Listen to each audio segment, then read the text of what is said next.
வாழ்க வளமுடன். இன்றைக்கி நான் உங்களுக்கு ஒரு ஆச்சரியமான விஷயத்தை பற்றி தான் சொல்ல போகிறேன். சிட்டுக்குருவி சிட்டுக்குருவி சேதி தெரியுமா? சிட்டுக்கு செல்ல சிட்டுக்கு ஒரு சிறகு முளைத்தது. சிட்டுக்குருவிக்கு என்ன கட்டுப்பாடு? எத்தனை பாடல்கள் இந்த மாதிரி நம்ம கேட்டிருப்போம். சிட்டுக்குருவி அந்த சிட்டுக்குருவியை இப்போல்லாம் பார்க்குறதே நமக்கு அபூர்வமாக இருக்குது இல்லையா? இந்த சிட்டுக்குருவியை வாழ வைக்க ஒருத்தர் அற்புதமான ஒரு காரியம் செய்து கொண்டிருக்கிறார் அப்படிங்கிறத பற்றி தான் இந்த வீடியோவில் நான் உங்கள்கிட்ட ஷேர் பண்ண போகிறேன். வீடியோவை ஸ்கிப் பண்ணாமல் பாருங்கள். கணேசன் என்றால் யாருக்கும் தெரியாது. குருவி கணேசன் அப்படின்னு சொன்னால் எல்லாத்துக்குமே அவரை ரொம்ப நல்லா தெரியும். சென்னையில் இருக்கிறார் இவர். சென்னை ராயபுரத்தை சேர்ந்த இவருக்கு இயற்கையிலேயே பறவைகள் மீது ஆர்வம் அதிகம். அதிலும் எந்த நேரமும் சுறுசுறுப்பாக இருக்கும் சிட்டுக்குருவி மீது இவருக்கு அலாதி பிரியம். நகர்ப்பகுதிகளில் சிட்டுக்குருவிகளின் எண்ணிக்கை வெகுவாக குறைந்தது குறித்து இவருக்கு ரொம்ப வருத்தமாக இருந்துச்சு. மொபைல் ஃபோன் டவரிலிருந்து வெளிப்படும் கதிர்வீச்சு காரணமாகவே சிட்டுக்குருவி இனமே அழிந்து விட்டதாக கூறுவதும் சரியோ அப்படின்னு சொல்லி ஒரு சந்தேகம் இவருக்கு ஏற்பட்டது.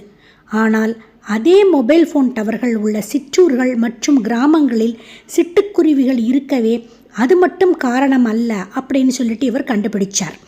நகர மக்களின் வாழ்வியல் முறை மாறிப்போனதுதான் இதற்கு காரணம் அப்படின்னு சொல்லிட்டு இவருக்கு புரிஞ்சுது.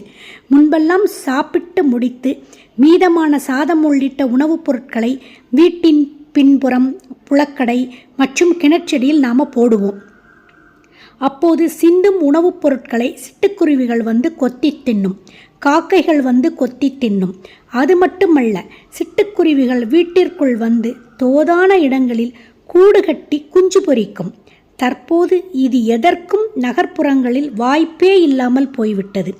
சிட்டுக்குருவிகளுக்கு ஒரு குணம் உண்டு. அது மரத்திலோ வெளியிலோ கூடு கட்டாது. காரணம், இதன் முட்டை மற்றும் குஞ்சுகளை காக்கா போன்ற பறவைகள் உணவாக்கிக் கொள்ளும் என்பதால் ஆபத்து இல்லாத இடத்தில்தான் இந்த சிட்டுக்குருவி கூடுகளை கட்டும்.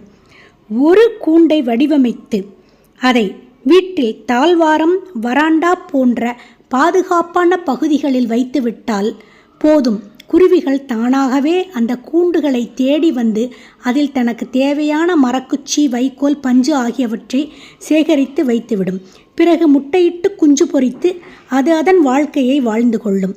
ஒரு இடத்தில் குருவிகள் இருந்தால் அதன் சங்கீதமான சப்தமும் சுறுசுறுப்பும் குழந்தைகளுக்கு மிகவும் பிடிக்கும்.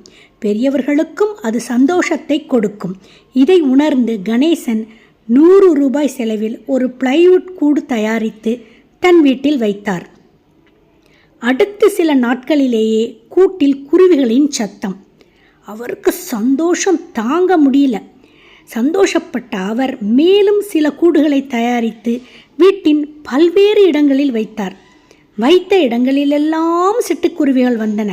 இதை பார்த்து கேட்ட நண்பர்கள் மற்றும் உறவினர்களுக்கு தன் சொந்த செலவிலேயே கூடுகளை தயார் செய்து கொடுத்தார். இப்படி கூடுகளின் எண்ணிக்கை கூடிக்கொண்டே சென்றாலும் அவை நூற்றுக்கணக்கில் தான் இருந்தன. ஆயிரக்கணக்கில் இதை கொண்டு செல்ல வேண்டும் அப்படின்னு இவருக்கு ஒரு எண்ணம் ஏற்பட்டுச்சு. அதற்கு மாணவர்கள் தான் சரியானவர்கள் அப்படின்னு சொல்லிட்டு இவர் முடிவு செய்தார். ஒவ்வொரு பள்ளியாக சென்று மாணவர்களிடம் கொடுத்தார். மேலும் அவர்களுடன் கூடவே சென்று வீட்டில் கூடுகளை மாட்டியும் கொடுத்தார். இப்போது கூடுகளின் எண்ணிக்கை பல ஆயிரமானது. குருவி மீது கொண்ட கணேசனின் இந்த பாசம் காரணமாக இவரது பெயரே குருவி கணேசன் என்றானது. அதிகமான கூடுகள் செய்து மக்களிடம் கொண்டு போய் சேர்க்க கணேசன் ஆசைப்பட்டாலும் அதற்கு பொருளாதாரம் தடையாக இருந்தது. இதனால் கூடு அறக்கட்டளையை இவர் துவக்கினார். இப்போது நல்லோர் பலர் இந்த அறக்கட்டளைக்கு உதவுவதால் பொருளாதாரம் ஒரு தடையாக இல்லை. குருவி கணேசனின் மனைவியும் கல்லூரி பேராசிரியையுமான சாந்தினியும் கணவருடன் இந்த தொண்டில் கைகோர்த்துள்ளார். வார விடுமுறையை கூடு செய்வதற்காகவே இவர்கள் செலவிடுகின்றனர். இவர்களை பற்றி அறிந்த பிரதமர் மோடி தன் மனதின் குரல் வானொலி நிகழ்ச்சியின் மூலம் கணேசனை பெரிதும் பாராட்டி பேசியுள்ளார்.